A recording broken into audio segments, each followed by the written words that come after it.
നമ്മുടെ മക്കൾ ഈ ലോകത്ത് ഇങ്ങനെയൊക്കെ മനുഷ്യരുണ്ടാണ്.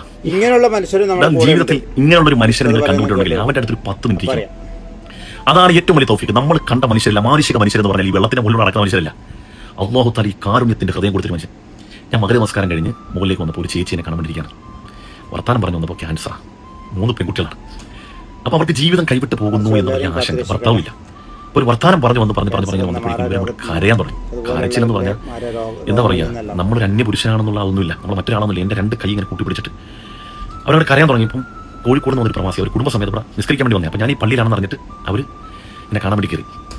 അപ്പോൾ ഈ ചേച്ചി ഇരുന്ന് എൻ്റെ കൈ ഇങ്ങനെ പിടിച്ചിട്ട് കരയുന്ന കണ്ടപ്പോൾ ഇയാൾ ചെന്ന് വെച്ച് ഞാൻ അദ്ദേഹത്തിനെ കൊണ്ട് മാറി എന്നിട്ട് പറഞ്ഞു ഒരു ക്യാൻസറാണ്, ക്യാൻസർ പേഷ്യൻ്റാണെന്ന് പറഞ്ഞു. പറയാൻ വാങ്ങിയിടുന്നില്ല. അവൾ അപ്പം തന്നെ ഗൂഗിൾ പേ മേടിച്ചിട്ട് 50,000 രൂപ അക്കൗണ്ടിലേക്ക് മരുന്ന് മേടിച്ചെന്ന് പറഞ്ഞു. എന്തൊരു മനുഷ്യനാണ് എടാ! ഈ അവനവൻ അധ്വാനിക്കുന്ന ആ പൈസ, അവൻ വിയർപ്പൊഴിക്കിയ പൈസ മറ്റൊരാൾക്ക് ഫ്രീ ആയിട്ട് കൊടുക്കണമെങ്കിൽ അവൻ്റെയൊക്കെ മനസ്സെന്തുവാണ്?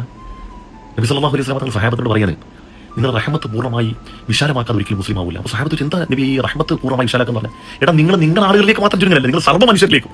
കാരുണ്യം നിങ്ങൾ നമ്മുടെ ആൾ എന്ന് മാത്രമല്ല, സർവ്വ മനുഷ്യരിലേക്കും നിങ്ങൾ കാരുണ്യം വ്യാപിപ്പിക്കുന്നതുവരെ ഒരു യഥാർത്ഥ മുസ്ലിം ആവില്ലെന്നാ. അപ്പം മനുഷ്യൻ തന്നെ ഒന്ന് ആലോചിച്ച് നോക്കിയേ. കുടുംബ ബന്ധമോ മറ്റ് രക്തബന്ധമോ ഒന്നുമില്ലാത്ത എവിടെയോ ഒരു സ്ത്രീ, ഇന്നുവരെ ജീവിതത്തിൽ കാണാത്ത ഒരു സ്ത്രീ, അവരുടെ കണ്ണീര് കാണുമ്പോഴത്തേക്കും സ്വന്തം അക്കൗണ്ടിൽ കിടന്ന പൈസ എടുത്ത് അയച്ചു കൊടുക്കുക. അത് യാത്ര ചെയ്യുകയാണല്ലോ, കുടുംബമൊക്കെ ഉണ്ടല്ലോ, ആവശ്യം വരുമല്ലോ. അതെല്ലാം പറഞ്ഞാൽ അപ്പം തന്നെ 50,000 രൂപ എടുത്ത് കൊടുക്കാൻ. അതൊരു വല്ലാത്ത മനസ്സ് തന്നെയാണ്. പടച്ചോനെ, അള്ളാഹു അദ്ദേഹത്തിന് ദീർഘായുസ്സും ആഫിയത്തൊക്കെ കൊടുക്കട്ടെ. എല്ലാവർക്കും ബോധ്യം ഉണ്ടായാൽ മതി, ഇതൊന്നും കെട്ടിപ്പൊതിഞ്ഞ് ഇങ്ങോട്ട് കൊണ്ടുപോകത്തില്ല എന്നുള്ള ബോധ്യത്തിലാണ് ഇതെല്ലാം ഉണ്ടാകുന്നത്. അള്ളാഹു നമ്മളെയൊക്കെ നന്നാക്കട്ടെ. അള്ളാഹു നമുക്ക് ഹലാലായി വരുമാനം തരട്ടെ. അതിന്റെ പങ്കുവെക്കാൻ നമുക്ക് പൈസ ഉണ്ടാവുക എന്ന് പറഞ്ഞാൽ നമുക്ക് സ്വയം തിന്നാൻ വേണ്ടിയല്ല, പങ്കുവെക്കാനെങ്കിലും നമ്മളെ കൊണ്ട് സാധിക്കട്ടെ. അൽഹംദുലില്ലാഹ്.